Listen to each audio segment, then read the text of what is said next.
Hi my viewers, welcome back to my channel.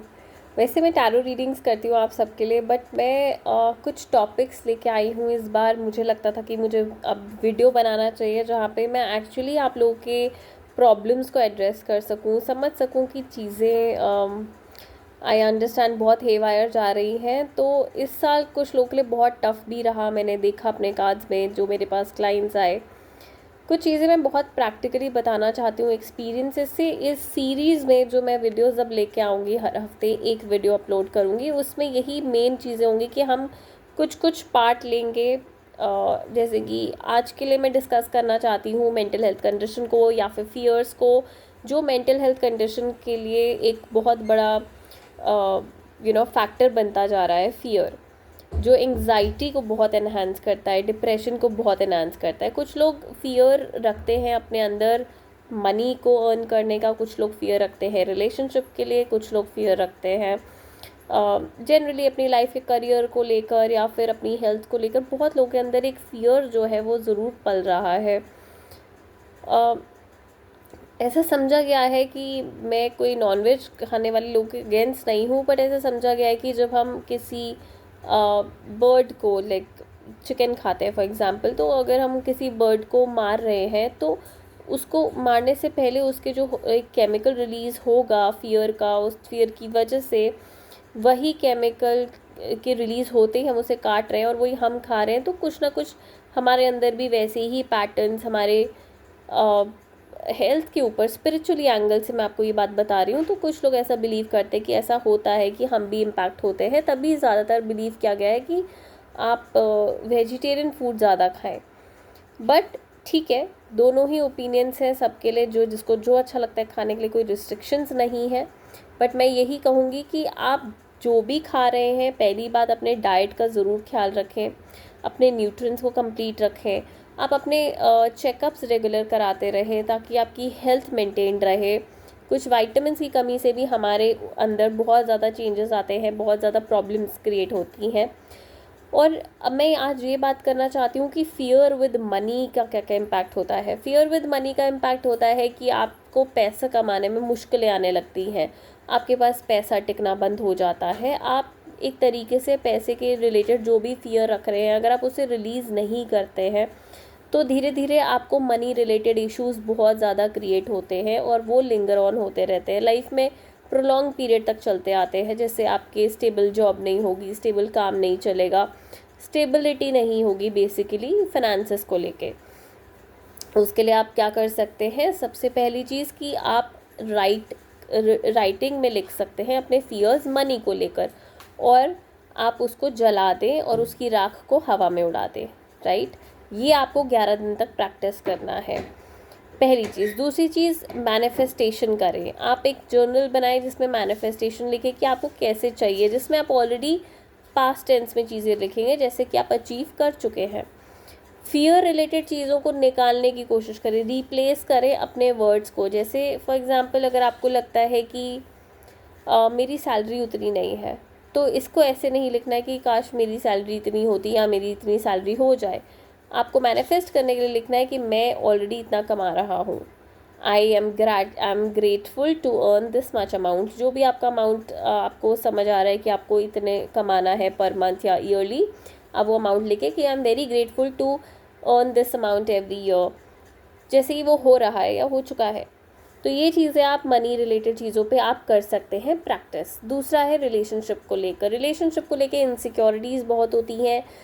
कहते हैं ना कि जिस चीज़ का हम फाउंडेशन ही, बेस ही बहुत ज़्यादा लड़खड़ाता हुआ रखें तो हम उसकी इमारत बहुत स्ट्रांग नहीं बना पाते हैं, कभी भी ढह सकती है।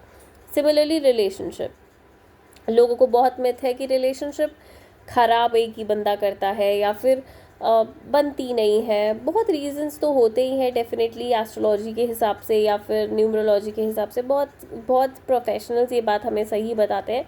पर एट द सेम टाइम हमें वो प्रोफेशनल्स भी बहुत अच्छी बातें बताते हैं जो ये बताते हैं कि प्लैनेट्स की जो भी मूवमेंट्स होती हैं, जो भी प्लैनेट्स अपना किरदार निभाते हैं, अगर आप उन प्लैनेट्स को ध्यान से समझें और सुने उनकी बात और रेमेडीज़ करें तो बहुत फ़र्क पड़ सकता है।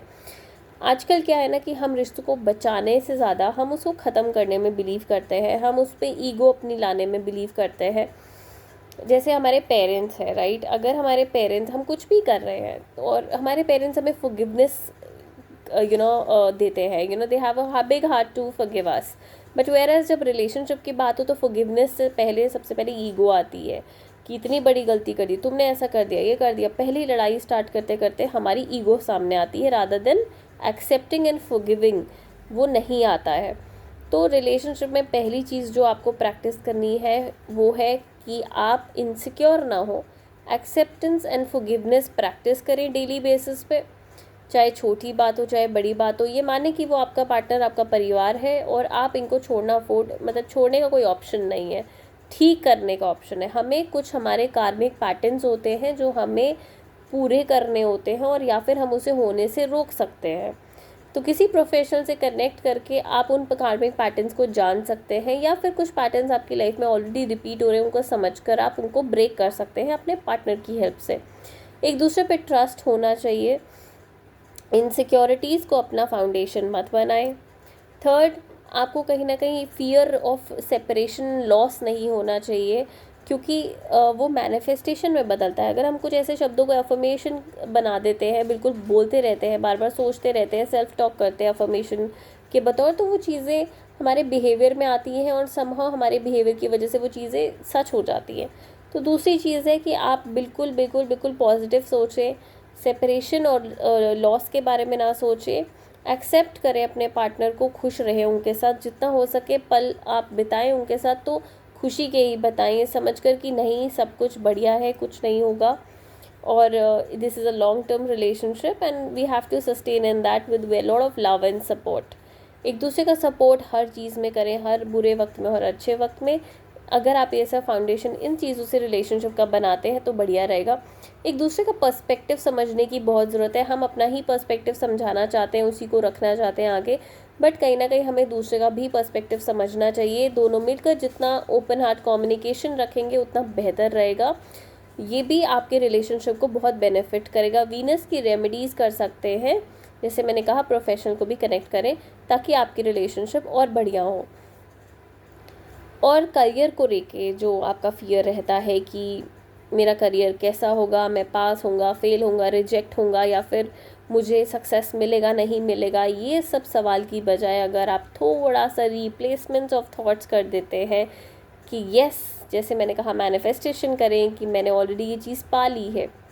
Hard work is the key to all. जितना आप हार्ड वर्क करेंगे, जितना आप ग्रोइंग माइंडसेट रखेंगे, चीज़ों से निराशा नहीं रखेंगे, एज मैनेज चीज़ें नहीं, एज ग्रुप के अकॉर्डिंग नहीं करेंगे कि इस एज में तो कर ही लेना चाहिए था, ये हो जाना चाहिए था, वो हो जाना चाहिए था, नहीं।